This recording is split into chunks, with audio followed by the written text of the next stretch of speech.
Palakkad ആലത്തൂരിൽ school bus മറിഞ്ഞ അപകടം ASMM higher secondary സ്കൂളിലെ ബസ്സാണ് മറിഞ്ഞത്. 20ഓളം വിദ്യാർത്ഥികൾ ബസ്സിലുണ്ടായിരുന്നു. പരിക്കേറ്റവരെ ആലത്തൂർ താലൂക്ക് ആശുപത്രിയിൽ പ്രവേശിപ്പിച്ചു. അരുൺ ആലത്തൂർ വിവരങ്ങളുമായി ചേരുന്നു. അരുൺ, എങ്ങനെയാണ് അപകടമുണ്ടായത്? വിശദാംശങ്ങൾ.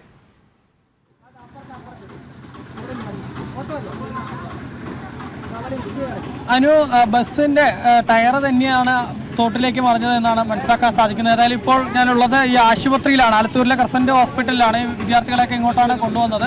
ആരുടെയും പരിക്ക് ഗുരുതരമല്ല എന്നുള്ളൊരു ആശ്വാസകരമായ കാര്യമാണ് ഈ ഒരു ആശുപത്രിയിൽ നിന്ന് ലഭിക്കുന്നത്. രക്ഷിതാക്കളും ബന്ധുക്കളും അധ്യാപകരും ഒക്കെ ഇവിടെ സ്ഥലത്തെത്തിയിട്ടുണ്ട്. കുട്ടികൾക്ക് ആർക്കും വലിയ ബുദ്ധിമുട്ടുകളില്ല, ചെറിയ പരിക്കുകൾ മാത്രമേ ഉള്ളൂ. അവർക്കെല്ലാം പരിചരണം നൽകി ഇപ്പോൾ ഓരോരുത്തരായി വീട്ടിലോട്ട് വാങ്ങിക്കൊണ്ടിരിക്കുന്ന ഒരു സാഹചര്യമാണ് ഉള്ളത്. ഏതായാലും ആളുകളെ സംബന്ധിച്ചിടത്തോളം വലിയൊരു ഭീതിയായിരുന്നു. കാരണം ഇത്തരത്തിലൊരു സ്കൂൾ ബസ് പെട്ടെന്ന് തോട്ടിലേക്ക് മറിഞ്ഞു വന്നത് വലിയൊരു ആശങ്കയായിരുന്നു ആദ്യഘട്ടത്തിൽ ഉണ്ടാക്കിയിരുന്നത്.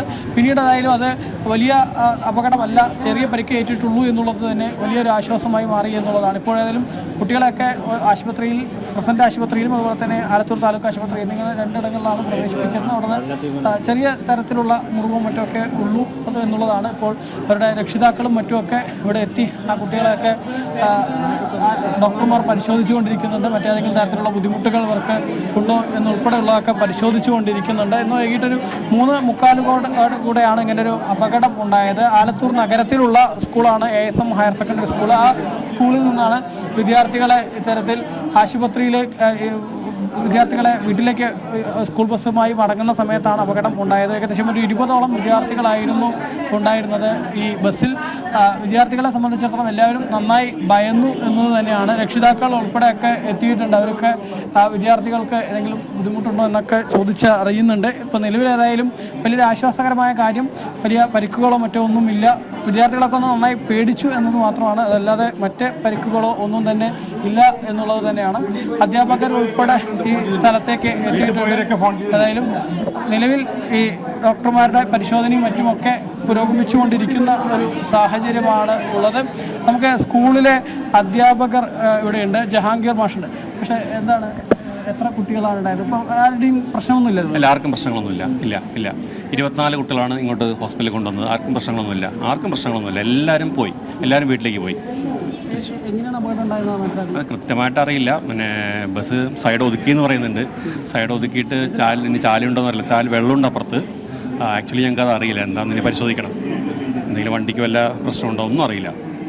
തന്നെയാണ്. ഏതായാലും ഒരുപാട് അധ്യാപകർ എത്തിയിട്ടുണ്ട്. സ്കൂളിൽ തന്നെ മറ്റൊരു അധ്യാപകൻ ഗോപകുമാർ അദ്ദേഹം തരുന്നത്. എന്താണ് സംഭവിച്ചതെന്ന് മനസ്സിലാക്കിയത്? ഡ്രൈവറുടെ മൊഴിയിൽ നിന്ന് നമുക്ക് മനസ്സിലാക്കാൻ കഴിഞ്ഞത് പെട്ടെന്നൊരു ശബ്ദം കേട്ടു. അപ്പോൾ അദ്ദേഹം ബ്രേക്ക് ചവിട്ടി നോക്കി. അപ്പോൾ പെട്ടെന്ന് കിട്ടിയില്ല എന്നാണ് പറഞ്ഞത്. അത് പിന്നെ ടയർ പൊട്ടിയതാണോ ഇനി വേറെ എന്തെങ്കിലും ബ്രേക്ക് ഡൗൺ ആണോ എന്നുള്ളത് നമുക്ക് ബസ് എടുത്ത് ശേഷം പരിശോധിച്ച ശേഷം അറിയാൻ കഴിയുള്ളൂ. വളരെ സ്ലോയിലാണ് പോയിട്ടുണ്ടായിരുന്നത്. അതുകൊണ്ട് പതുക്കെയാണ് അത് വണ്ടി ഇതിലേക്ക് മറിഞ്ഞത്. അപ്പോൾ തന്നെ പരിസരവാസികളായിട്ടുള്ള ഒരുപാട് പേര് ഉണ്ടായിരുന്നതുകൊണ്ട് ഒരു കുട്ടിക്ക് യാതൊരു വലിയ കുഴപ്പമില്ലാതെ രക്ഷപ്പെട്ടു. ഒരു കുട്ടിക്ക് മാത്രമാണ് ചെറുതായിട്ടൊന്നും ഇവിടെ ചെറിയൊരു സ്റ്റിച്ച് വേണ്ടി വന്നത്. ബാക്കി ആർക്കും തന്നെ എല്ലിനോ അല്ലെങ്കിൽ മറ്റു പോറലുകളോ ഒന്നുമില്ലാതെ തന്നെ രക്ഷപ്പെടുത്താൻ കഴിഞ്ഞത് പരിസരവാസികളുടെ കൃത്യമായ ഇടപെടൽ കൊണ്ടാണെന്ന് ഞങ്ങൾ വിശ്വസിക്കുന്നത്. ഈശ്വരാധീനം. തീർച്ചയായിട്ടും. ഇപ്പോൾ ജില്ലാ കളക്ടർ ഇവിടേക്ക് എത്തിയിട്ടുണ്ട്. ജില്ലാ കളക്ടർ ഉൾപ്പെടെ എത്തി ഈ വിദ്യാർത്ഥികളെ സന്ദർശിക്കുന്നുണ്ട്. നേരത്തെ ഞാൻ പറഞ്ഞതുപോലെ 28ഓളം വിദ്യാർത്ഥികളാണ് ബസ്സിലുണ്ടായിരുന്നത് എന്നുള്ളതാണ് അധ്യാപകർ പറയുന്നത്. എന്താണ് സംഭവിച്ചത് എന്നുള്ള കാര്യത്തിൽ ഒരു വ്യക്തത ഏതായാലും ഇല്ല എന്നുള്ളത് തന്നെയാണ് അധ്യാപകർ പറയുന്നത്. ബസ്സിൻ്റെ ടയർ പൊട്ടിയതാണോ, അല്ലെങ്കിൽ ഏതെങ്കിലും തരത്തിൽ ഈ മഴയത്ത് തെന്നി മാറിയതാണോ, ടയർ തെന്നി മാറി. അതോടൊപ്പം തന്നെ അവിടെ ഈ കുടിവെള്ള പൈപ്പിൻ്റെ ചാലിൻ്റെ പണിയും ഈ റോഡിൻ്റെ അരികത്ത് തന്നെ നടക്കുന്നുണ്ട്. അങ്ങനെ കുടിവെള്ള പൈപ്പിൻ്റെ ചാലിൻ്റെ ഈ പണി പുരോഗമിക്കുന്ന വേളയിൽ ബസ് നിയന്ത്രണം വിട്ട് മറിഞ്ഞതാണോ തുടങ്ങിയ കാര്യങ്ങളിൽ ഒരു വ്യക്തത ഇല്ല എന്നുള്ളതാണ് അധ്യാപകർ പറയുന്നത്. നിലവിൽ ഏതായാലും വലിയ അപകടമാണ് ഉണ്ടായത്. പക്ഷേ ആർക്കും പരിക്കില്ല, എല്ലിൽ പൊട്ടലോ മറ്റോ ഒന്നും ഉണ്ടായിട്ടില്ല. ഒരു വിദ്യാർത്ഥിക്ക് മാത്രം നെറ്റിയിൽ ചെറിയൊരു സ്റ്റിച്ച് വേണ്ടി വന്നിട്ടുണ്ട്. മറ്റ് പ്രശ്നങ്ങളൊന്നുമില്ല എന്നുള്ളൊരു ആശ്വാസകരമായ വിവരം തന്നെയാണ് ആശുപത്രിക്കകത്തു നിന്നും ലഭിക്കുന്നത്. ഏതായാലും കൃത്യം ഒരു 3:45 ഈ കാട്ടുശ്ശേരിയിൽ ഇത്തരത്തിലൊരു അപകടമുണ്ടായത്. ശരി, പാലക്കാട് നിന്നുള്ള തത്സമയ ദൃശ്യങ്ങൾ സഹിതം അരുൺ ആലത്തൂരാണ് വിശദമായ റിപ്പോർട്ട് നൽകിയത്.